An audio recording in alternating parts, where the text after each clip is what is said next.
ومن أحسن قولا ممن دعا إلى الله وعمل صالحا وقال إنني من المسلمين. ওয়ালাইকুম আসসালাম ওয়া রাহমাতুল্লাহি ওয়া বারাকাতুহু। আলহামদুলিল্লাহ ওয়াহদাহু ওয়াসসালাতু ওয়াসসালামু আলা মান লা নাবিয়্যা বা'দু ওয়া বা'দ। জানতে চেয়েছেন ভাই যে রসুল পাক, নবী পাক, কোরআন শরীফ এভাবে বলা যাবে কিনা? আপনি একজন আলেম বা অনেক আলেমের মুখে শুনছেন এভাবে বলা যাবে না, কেউ বলছে বা যাবে। এখন আপনি সন্দেহের মধ্যে আছেন, আপনি কোনটা করবেন? দেখেন সম্মানিত, আমি কিন্তু বলার সময় দেখবেন, খেয়াল করবেন, আমার পুরো বয়সটা খেয়াল করবেন। আমরা চেষ্টা করি যখনই আল্লাহ নবী সাল্লাল্লাহু আলাইহি ওয়াসাল্লাম, নবী সাল্লাল্লাহু আলাইহি ওয়াসাল্লাম নাম আসলে সাল্লাল্লাহু আলাইহি ওয়াসাল্লাম বলার চেষ্টা করি। এবং সালফে সালিহিনগণ তারা এটাই করতেন, যখনই আল্লাহ নবী সাল্লাল্লাহু আলাইহি ওয়াসাল্লামের নাম আসতো তখনই তারা সাথে সাথে সাল্লাল্লাহু আলাইহি ওয়াসাল্লাম বলতেন এবং তাদের কিতাবাদিতে তারা লিখতেন। খুতবা, লেকচার যেখানে দিতেন তারা আল্লাহ নবী সাল্লাল্লাহু আলাইহি ওয়াসাল্লামের নাম আসলে সাথে সাথে সাল্লাল্লাহু আলাইহি ওয়াসাল্লাম বলতেন। কারণ মান সাল্লা ওয়াহিদা, কেউ যদি নবী করিম সাল্লাল্লাহু আলাইহি ওয়াসাল্লামের উপর একবার দুরূদ পাঠ করে আল্লাহ সুবহানাহু ওয়া তাআলা তার উপরে 10 বার রহমত বর্ষিতে পারে।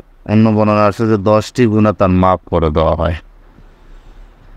এখন নবী করিম সাল্লাল্লাহু আলাইহি ওয়াসাল্লামের জমানায় বা সাহাবীদের জমানায়, তাবিনদের জমানায়, তাবিনদের জমানায়, এই তিনটি যুগ হলো সোনালী যুগ। এই তিনটি প্রজন্ময়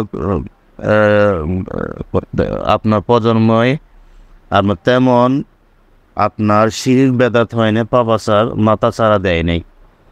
এই জন্য নবী করিম সাল্লাল্লাহু আলাইহি ওয়াসাল্লাম বলছেন যে আমার যুগ শ্রেষ্ঠ, খায়রুন করনি, আমার যুগ হলো শ্রেষ্ঠ, সুম্মাল্লাযীনা ইয়ালুনাহুম, তার পরের যুগ হলো শ্রেষ্ঠ, মানে তাবিনদের যুগ। তারপরে নবী করিম সাল্লাল্লাহু আলাইহি ওয়াসাল্লাম বলছেন তারপরের যুগ হলো শ্রেষ্ঠ, সহিহ বুখারীর হাদিস। এই তিনটি যুগ হলো শ্রেষ্ঠ।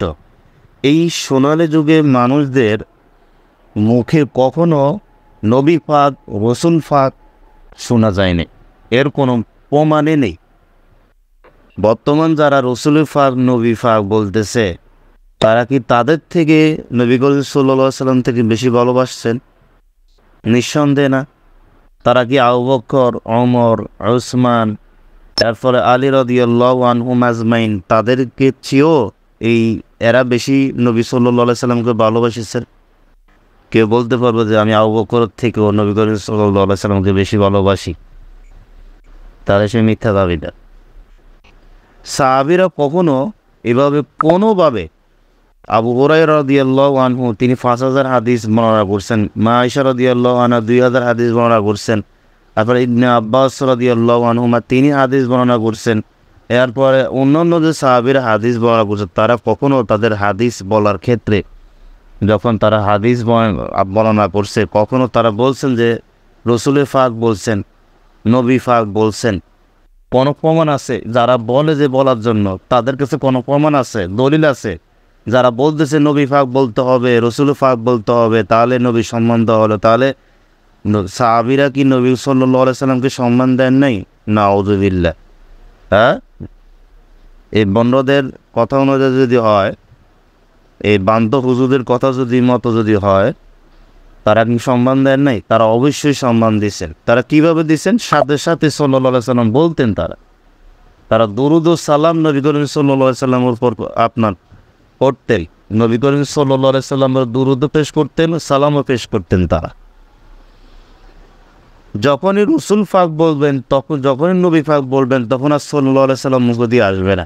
আর এটাই স্বাভাবিক। আপনি দেখেন যেসব কবর পূজারীরা, যেমন মাজার পূজারীরা আছে, যারা আশেকে দোহাই দিয়ে নবী করিম সাল্লাল্লাহু আলাইহি ওয়াসাল্লামকে ভালোবাসার দোহাই দিচ্ছে, তারা দেখবেন রসুল পাক, নবী পাক বলে যাচ্ছে, সাল্লাল্লাহু আলাইহি ওয়াসাল্লাম বলা তাদের তৌফিক হয় না। অতএব আদর্শ হলো সালফে সালিহিনদের মধ্যে। এই উম্মতের প্রথম সালাফ হলো সাহাবা কেরাম রাদিয়াল্লাহু আনহুম। তারা যেভাবে নবী করিম সাল্লাল্লাহু আলাইহি ওয়াসাল্লামকে ভালোবেসেছেন, কদর করেছেন, মর্যাদা দিয়েছেন, সেইভাবে সেই ভালোবাসার কদর মর্যাদা দিতে হবে। যেভাবে কোন হাদিস বুঝেছেন সেইভাবে কোন হাদিস বুঝতে হবে। এটা হলো মুমিনদের বৈশিষ্ট্য। তারা কখনো বলছেন রসুলের মুকাদ্দেস বলছেন, তারা কখনো বলছেন রসুলের মুতাহহার, হ্যাঁ এভাবে বলছেন, বলেন না। তারা নবী করিম সাল্লাল্লাহু আলাইহি সাল্লামকে আল্লাহ সুবহানাহু ওয়া তাআলা গুনাহ থেকে পবিত্র রাখছেন, নিঃসন্দেহে কোনো সন্দেহ নেই। যদি এভাবে আপনি আপনি বোঝেন তাহলে ঠিক আছে যে নবী করিম সাল্লাল্লাহু আলাইহি সাল্লামকে আল্লাহ সুবহানাহু ওয়া তাআলা গুনাহ থেকে পবিত্র রাখছেন, হ্যাঁ, এমন মহান চরিত্র তিনি বসিত। ওয়া ইন্নাকা আলা খুলুকিন আযীম, হে নবী আপনি মহান চরিত্র উপরে বসিত, আপনার মতো চরিত্র নাই, কিয়ামত পর্যন্ত আসবে না কার। কিন্তু তারাই ব্যবহার মানে সাহাবীরা নবী করিম সাল্লাল্লাহু আলাইহি সাল্লামকে যখন সম্বোধন করতেন আল্লাহ নবী সাল্লাল্লাহু আলাইহি সাল্লাম, আল্লাহ রসুল সাল্লাল্লাহু আলাইহি সাল্লাম এবং রসুল ফাক বা রসুল নবী ফাক বা রসুলের মুকাদ্দেস, রসুলের মুতাহহার, এভাবে তারা এই শব্দগুলো তারা ব্যবহার করেন নাই। অতএব কল্যাণ রয়েছে সাহাবীদের আদর্শে। কোরআন শরীফ যারা মাদার শরীফ বানাইছে তারাই মূলত কোরআন শরীফ বানাইছে। হ্যাঁ, কোরআনুল কারীমে আল্লাহ সুবহানাহু ওয়া তাআলার নাম উল্লেখ করছেন। কোরআনুল কারীম, কোরআনুল মাজিদ, কোরআনুল হাকিম, এই কোরআনগুলো কোরআনের নাউনের পরিবর্তন। আপনারা যারা ইংলিশ বুঝেন, অর্থাৎ আমরা তো তেমন ইংলিশ বুঝি না, তারা বুঝেন, যারা ইংলিশে গ্রামার বুঝেন, যে নাউনের কোনো পরিবর্তন হয় না। আল্লাহর নাম দিছে, কোরআনের নাম আল্লাহ বলে দিছে। আপনার ওই নামটা পছন্দ হয় না, কোরআন শরীফ নামটা আপনার পছন্দ হয়। হ্যাঁ, কোরআনুল কারীম বলার তৌফিক হয় না। কোরআনুল হাকিম, যেটা কোরআন আল্লাহ সুবহানাহু ওয়া তাআলা বিভিন্ন সূরাতে বলছেন, কোরআনুল মাজিদ বাল হুয়া কোরআনুল মাজিদ আল্লাহ যে বলছেন, সেগুলো আমরা ব্যবহার করি না। ঠিক আছে, অতএব আল্লাহর দেওয়ার নামটাই ব্যবহার করা উচিত। এটার মধ্যে কল্যাণ রয়েছে।